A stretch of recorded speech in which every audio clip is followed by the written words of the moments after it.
Salut à tous, c'est Sébastien, GuestLooky, une vidéo de présentation des différents équipements que vous avez besoin aujourd'hui quand vous démarrez un listing sur Airbnb. Cette vidéo elle a pour vocation en fait vous aider à bien préparer un listing quand vous démarrez sur Airbnb et à proposer tout un tas d'équipements indispensables, notamment pour lancer un listing et pour recevoir des guests, mais aussi indispensables si plus tard vous ambitionnez en fait le statut superhost. Statut superhost, voire le statut plus d'Airbnb.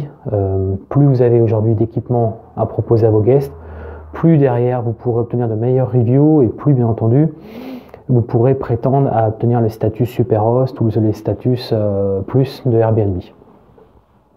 Alors j'ai listé tout un tas d'équipements, donc des équipements qui sont pour moi obligatoires et qui sont indispensables. D'ailleurs à partir du mois de juillet de cette année, Airbnb impose certains équipements qui n'étaient pas au préalable imposés quand vous démarrez un listing ou quand vous recevez des guests. Donc aujourd'hui je vais commencer par cela et ensuite je vais terminer par ceux qui sont un petit peu facultatifs et qui ne sont pas forcément nécessaires.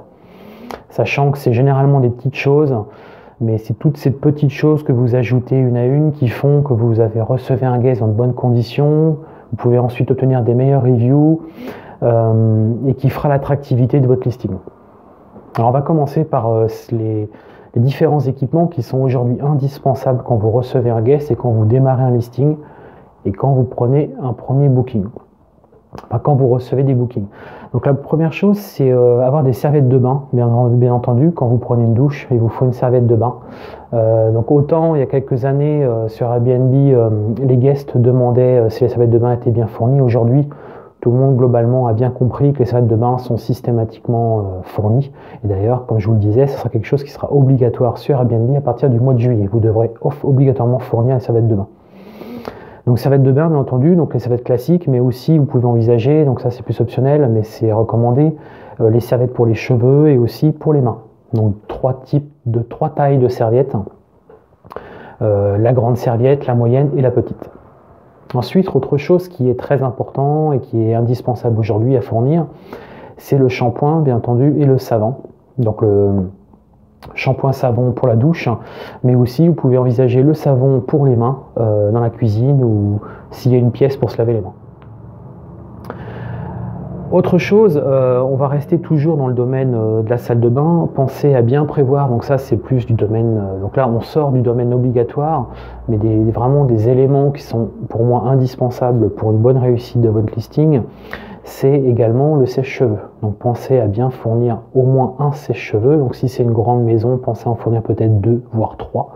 L'idéal serait un sèche-cheveux par salle de bain. Ensuite, bien entendu, si dans la salle de bain ou dans les toilettes, vous avez des toilettes qui sont dans la salle de bain ou qui sont séparées, pensez à bien fournir le papier toilette systématiquement. Après chaque cleaning, vous remettez bien des rouleaux de papier toilette.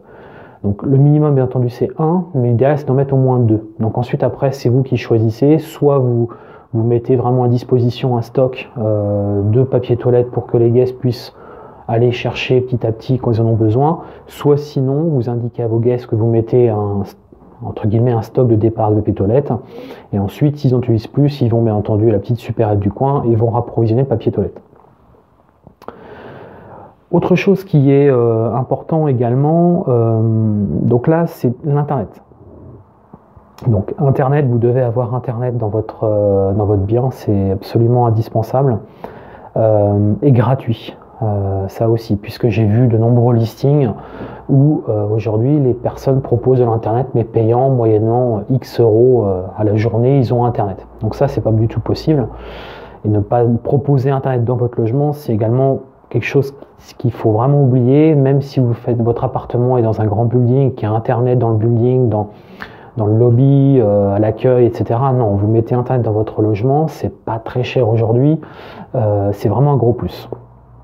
Donc internet, et si possible un internet haut débit, puisque de nombreuses personnes aussi se déplacent pour affaires ou ont besoin de travailler dans le cadre même de leurs vacances, ont besoin de travailler. Il faut vraiment internet haut débit. Aujourd'hui, l'internet haut débit n'est pas fort. Les formules qu'on vous propose aux opérateurs sont peut-être légèrement supérieur au prix de base, mais vous avez un internet nettement plus performant et ça vous permet aussi de mettre ça en avant. Vous pouvez mettre dans votre descriptif, ou si un guest vous le demande, ou on me le demande de temps en temps, effectivement, est-ce que l'internet est relativement puissant, parce qu'il y a des personnes qui font des vidéos et des personnes qui font de la visiophonie à travers Skype, etc. Ils ont besoin forcément d'une bonne connexion internet pour pouvoir échanger s'ils sont en déplacement. Donc pensez bien à ça, c'est vraiment très important. Ensuite, j'en profite puisque en fait l'idée d'avoir un bon internet, c'est aussi d'avoir une télé, une Smart TV, donc ce qu'on appelle les télés intelligentes qui sont connectées à internet. Donc le gros avantage de ces télés, c'est qu'en fait elles ont YouTube qui sont déjà préinstallés et et généralement aussi elles ont Netflix. Donc Netflix, pour ceux qui ne connaissent pas, c'est de la vidéo à la demande. Donc vous payez, donc là c'est vous qui payez un abonnement. Donc ça c'est pareil, je recommande également, c'est optionnel, c'est pas obligatoire. Mais c'est un plus si vous voulez orienter votre listing sur du 5 étoiles, c'est vraiment important de proposer également Netflix. Aujourd'hui ça vous permet d'avoir de la vidéo à la demande. Vous, ça vous coûte une dizaine, vingtaine d'euros, bref, ça vous coûte une mensualité. Mais derrière, vous pouvez proposer à vos guests de regarder des vidéos à la demande quand ils le souhaitent et gratuitement, ce qui est vraiment un gros plus. Donc toutes ces petites choses pour vous sont des frais supplémentaires, mais par le temps, elles vous permettront d'avoir vraiment un listing performant, avoir un listing vraiment 5 étoiles, et qui vous permettra ensuite de prétendre à des statuts plus importants sur Airbnb, un statut super host ou un statut plus qu'aujourd'hui propose Airbnb. Alors, autre chose, oui, alors si, très important, je reviens sur la salle de bain. Alors bien entendu, prévoir des petits tapis de bain, c'est des petits détails, mais il faut prévoir les petits tapis de bain. Et surtout, autre chose qui est très important, parce que j'ai eu le cas là très récemment sur un listing d'un de mes clients, on n'avait pas de séchoir pour les serviettes, en fait, les serviettes de bain. Donc c'est vrai que quand vous prenez une douche, il vous faut pouvoir mettre votre serviette de bain quelque part. Donc il faut bien penser à prévoir soit des petits hooks, donc les petits systèmes qu'on accroche sur les murs, qui vous permet ensuite d'accrocher votre serviette, ou sinon prévoir un petit séchoir, donc ça s'achète un peu partout, ça coûte vraiment pas très cher, ce qui permet de mettre la serviette et que la serviette puisse se sécher. Alors oui, autre chose, dans les chambres, aussi pensez à prévoir des cintres. Donc dans vos armoires, vous prévoyez des cintres. Ça, c'est vraiment très important. C'est des choses qu'on peut oublier, mais qui sont indispensables au quotidien. Donc pensez à bien prévoir les cintres. Alors, qu'est-ce que j'ai noté d'autre? Donc, on a fait la salle de bain, etc. Donc, on va passer ensuite sur la cuisine. Donc, la cuisine, bien entendu, il faut qu'elle soit équipée. Ça me paraît relativement logique. Donc, j'entends par équiper de quoi cuire, de quoi faire de la cuisine, tout simplement, et puis de quoi pouvoir nettoyer. Un bac où on peut nettoyer bien entendu tout ce qu'il y a à nettoyer, quoi, donc ça c'est relativement classique. Non, sinon il faut prévoir aussi une bouilloire. Donc une bouilloire tout simplement pour faire chauffer de l'eau, faire du thé, enfin même un café avec des petits sachets de café. Ou si vous pouvez prévoir, donc là c'est pareil, c'est relativement conseillé, une petite machine à café, donc soit une machine à café en grains, soit une machine à café moulu, bref, prévoir une machine à café. Et également un micro-ondes, puisque ça peut permettre aussi aux personnes qui n'ont pas forcément besoin de cuisiner, de réchauffer ou d'acheter des choses toutes prêtes et de pouvoir ensuite utiliser un micro-ondes. Donc ça coûte pas très cher, mais c'est vraiment des éléments qui sont pour moi indispensables. Bien entendu, je mets de côté tout ce qui est réfrigérateur, etc., puisque tout ça c'est quand même des choses aujourd'hui qui sont communes à toutes les cuisines. Donc, pensez à bien prévoir tout ça. Ensuite, pensez aussi à prévoir les petites poubelles. Donc soit les poubelles, donc des petites poubelles de toilettes en fait, donc soit dans les toilettes, soit dans les salles de bain. Bref, mettez des petites poubelles un peu partout avec bien entendu des sacs poubelles à chaque fois. Donc pensez à bien prévoir ça. Et si c'est une grosse maison, pensez à prévoir une grosse poubelle éventuellement que vous mettez dans la cuisine, même si c'est pas forcément très esthétique. Sur les photos, bien entendu, vous la ferez pas apparaître, mais pensez à prévoir des grosses poubelles, puisque moi typiquement je gère des maisons où on reçoit entre 10 voire 12 personnes, voire même plus parfois. C'est vraiment, il y a vraiment beaucoup de personnes, donc beaucoup de détritus. Donc pensez à prévoir une grosse poubelle, des gros sacs poubelles. Pensez aussi à prévoir, coûte pas grand chose, mais laissez les sacs poubelles à côté, à proximité. Ça évite que quand vous revenez après un check-out, qu'il y ait des détritus qui sont mis partout. Si vous mettez tout à disposition du guest, il y a de fortes chances qu'il utilise vos sacs poubelles et que tout soit nickel quand vous arrivez, tout soit dans les sacs poubelles et qu'il n'y ait pas à gérer ça en plus. Et retrouver votre maison dans un sale état, c'est toujours désagréable. Et pensez à bien prévoir ça, ça coûte pas très cher, mais pensez à prévoir des petits sacs poubelles d'avance, comme ça votre guest peut les utiliser. Ensuite, après, on va attaquer vraiment. Alors, si une autre chose, c'est pas une petite chose, c'est une grosse chose pour le coup. Ce qui est bien, c'est quand même de prévoir une machine à laver. Ça, c'est quand même un gros plus, puisque en fait, alors qui ferait sèche-linge, bien entendu, ça serait nettement mieux aussi. Donc, un système intégré. Pourquoi? Parce que quand vous êtes à l'hôtel, vous n'avez pas tout ça, bien entendu. C'est-à-dire que si par exemple on prend un appartement. Donc un appartement, 2 personnes, 3, 4 personnes, bon, avec une chambre, vous avez, à l'hôtel vous n'avez pas ça, c'est-à-dire que ça n'existe pas, voilà. Donc il faut vraiment que vous fassiez l'indifférence aussi, c'est-à-dire que si vous vous adressiez vraiment à d'autres typologies de clients en voyage, donc ces personnes-là cherchent une petite maison, un petit appartement, ils se sentent bien, et la petite cuisine, etc., mais aussi qu'ils puissent nettoyer leur linge. Ça fait vraiment une grosse différence par rapport à un listing traditionnel. Donc pensez, s'il y a possibilité, qu'il y a un point d'eau, que ça vous coûte pas trop cher, essayez de prévoir une machine à laver, si possible sèche-linge. Je sais que ça coûte un peu plus cher, mais au moins la machine à laver que les guests puissent nettoyer leurs affaires, etc. C'est vivement conseillé. Alors après, bien entendu, que vous avez la machine à laver, si vous pouvez prévoir aussi d'avance toujours un petit jeu de liquide, en fait, de produits de nettoyage pour que la personne n'ait pas besoin d'aller dans un commerce acheter de lui-même. Il a il a de quoi faire lancer une machine à laver. Après, c'est rien de prévoir des gros, vous pouvez prévoir même prévoir des petits tubes ou des petites boîtes ou des petites bouteilles où vous en mettez un petit peu dedans. Si le guest est utilisé, après, vous dites, par contre, le refill, donc le remplissage, ça se fait, vous allez à la supérette du coin et vous faites vos remplissages par vous-même. Voilà. Mais prévoir toujours un petit set d'avance de tout, même le petit savon dans la cuisine pour se nettoyer les mains, vous prévoyez un petit set, il l'a utilisé, il en rachète un autre. Voilà, c'est aussi simple que ça, mais qu'il y ait au moins un petit kit de départ qui soit vraiment prêt à l'utilisation. Voilà, donc ça, c'était, on va dire, les choses à peu près. Donc après, on va rendre les choses qui étaient à peu près relativement importantes et à prévoir.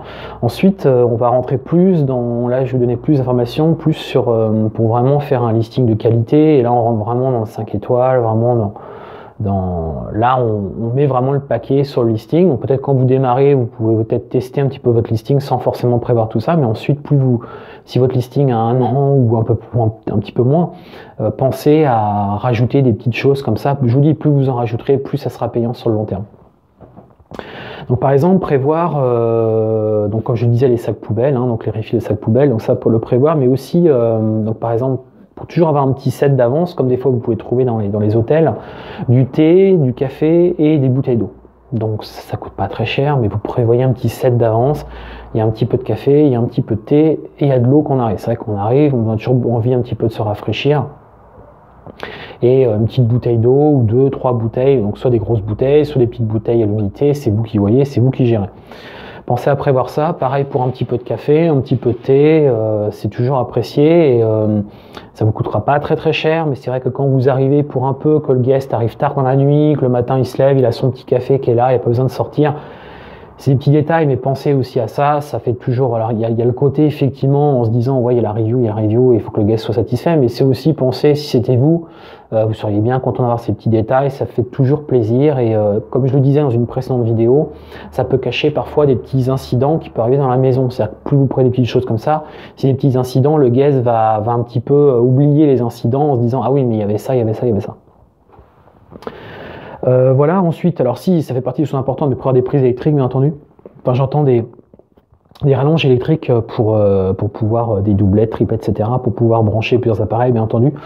Non, la petite option qui pour moi peut être un plus, c'est les adaptateurs, puisque quand vous recevez des étrangers, ils n'ont pas forcément la même prise que vous, donc prévoir un adaptateur. Donc après, c'est vrai que ça nécessite aussi une gestion du check-out, vérifier que l'adaptateur n'a pas été dérobé par le guest. C'est vrai que plus vous rajoutez des petites choses comme ça, électrique, plus il y a de chances que le guest parte avec sans forcément le faire exprès, mais embarque avec lui l'adaptateur, ou je pensais notamment aux sèche-cheveux. Moi, ça m'arrive régulièrement que les sèche-cheveux, les guests les embarquent. Donc, Une technique aussi par rapport à ça, que je donne comme ça au passage, les sèche-cheveux, essayez de prévoir des gros sèche-cheveux. Plus sèche-cheveux est gros, alors déjà plus c'est qualitatif pour votre guest, donc c'est vraiment un plus, mais aussi il y a très peu de chances qu'il embarque avec lui, puisqu'en fait il est volumineux, et généralement ils ont un bagage, donc ils n'ont pas forcément la place pour prévoir ça. Si vous voulez, plus c'est petit, plus c'est sujet à être dérobé, on va dire. Alors que si c'est un peu plus gros, il y a beaucoup moins de chances, donc pensez aussi à prévoir ça. Donc le petit adaptateur, ça peut être un plus, mais ça peut être fortement apprécié. Voilà, ensuite, donc le check-in, c'est pareil, je ferai une vidéo vraiment explicative sur le check-in, les process que vous pouvez mettre en place. Donc si c'est un self-check-in, donc sachant qu'aujourd'hui Airbnb favorise de plus en plus ça, et si vous avez la possibilité de faire du self-check-in, c'est un plus que vous pouvez proposer à vos guests. Donc le self-check-in, c'est quoi? C'est en gros, vous récupérez les clés et vous faites vous-même le propre check-in, il n'y a personne qui vous attend, vous faites vous-même le propre check-in. Moi aujourd'hui, c'est ce que je fais de plus en plus. Sauf sur certains de mes listings où là j'ai une restriction, où là c'est un peu différent, on est sur du 5 étoiles, donc c'est vrai qu'on veut vraiment arriver, se présenter, etc. Enfin, on est sur un autre type de challenge, on va dire. Mais si c'est votre maison, etc., vous n'êtes pas sur place, vous pouvez autoriser un self-check-in. Donc là, ce qu'il faut prévoir, c'est un système de locker. Je vous ferai voir ce que vous pouvez acquérir. En fait, ce petit locker, donc dedans il y a la clé avec un système de code, vous récupérez la clé, ça vous permet d'accéder à la maison et de rentrer dans la maison ou l'appartement, peu importe. Là c'est pareil, je reviendrai là-dessus de manière beaucoup plus approfondie en fonction de différents cas, comment on peut faire un self-check-in propre sans qu'il y ait de problème. Enfin, on touche à la fin. C'est beaucoup de choses, mais finalement, c'est des petites choses. C'est pas, je vous parle pas de grosses dépenses. Essayez de prévoir un parapluie. Ça engage à rien, mais c'est vrai que pensez à prévoir un parapluie, un ou deux parapluies. Ça coûte pas très cher, pareil, et ça aide bien. Voilà, donc pensez à prévoir un parapluie. Et enfin, une dernière petite chose qui s'adresse notamment plus à des Chinois, puisque les Chinois sont très habitués à ça, mais aussi ça peut s'adresser à d'autres personnes. Si vous avez Alors, il y a deux cas, c'est soit vous recevez des Chinois, donc là je vous conseille fortement de l'avoir, soit sinon votre bien, c'est vraiment le sol, il faut vraiment le protéger, etc. C'est du parquet, etc. Vous voulez pas que les guests rentrent avec les chaussures, prévoyez des chaussons, tout simplement, des petits chaussons. Alors soit vous achetez des chaussons vraiment bas de gamme et vous changez ça régulièrement, donc ça là par contre ça a un coût effectivement, puisque si vous recevez 10 guests, il faut en gros une dizaine de paires de chaussons, soit sinon vous trouvez des chaussons un peu plus haut de gamme et alors certains diront oui, c'est des chaussons qui sont réutilisables si vous voulez, que vous utilisez régulièrement. Alors certains diront oui, mais c'est pas très hygiénique, etc. Oui, mais enfin comment dire, les chaussons, vous pouvez très bien mettre des chaussettes quand vous mettez les chaussons. Vous voyez, on n'est pas obligé de se mettre pieds nus dedans. Donc prévoyez les chaussons. Je sais que les Chinois aiment beaucoup les chaussons, sont très habitués aux chaussons. Donc ça c'est vraiment, moi typiquement c'est un listing, je l'avais pas proposé au départ et j'ai des guests qui m'ont demandé à l'arrivée, qui m'ont dit mais où sont les chaussons? Et c'est vrai que déjà c'est mieux pour vous, parce que alors déjà ça fait voir qu'eux sont respectueux de votre maison, puis ils vont encore plus le respecter. Enfin, respecter le sol, c'est du parquet, etc. Plutôt que, même si c'est même pas du parquet, finalement, s'ils rentrent dans votre maison avec des chaussures voilà, votre intérieur sera tout sale, et quand vous viendrez faire votre cleaning, ça sera vraiment, je suis désolé, ça sera dégueulasse, quoi, voilà. Donc à un moment donné, il faut, ces petites choses qui vont aussi dans votre sens, vous voyez, c'est pas uniquement pour les guests, ça va aussi dans votre sens, ça vous aide bien aussi de faire ça. Généralement, d'ailleurs, tout ce que je donne comme information ici, ça vous permet aussi d'aller un petit peu dans votre sens quand même. Alors soit ça va dans votre sens complètement par rapport à la review pour aller essayer de se fixer des objectifs en termes d'avoir un listing beaucoup plus performant par la suite, soit c'est aussi ça vous aide parce que ça vous permet de répondre à des problématiques qui pourraient se poser tout en proposant des petites solutions et qui du coup évitent avoir une maison sale ou que des choses soient cassées, etc. etc. Et donc la dernière chose aussi que j'allais oublier, c'est prévoir aussi donc le fer à repasser, la table à repasser. Voilà, c'est un petit plus, c'est pareil, mais c'est toujours apprécié. Voilà, c'était Sébastien, c'est une présentation pour Guest Lucky et sur les différents équipements que vous devez prévoir quand vous faites un listing sur Airbnb. Pensez à vous abonner à ma page, pensez à liker cette vidéo, à la partager. Merci de m'avoir écouté et une très bonne journée. C'est Sébastien pour Guest Lucky. Ciao.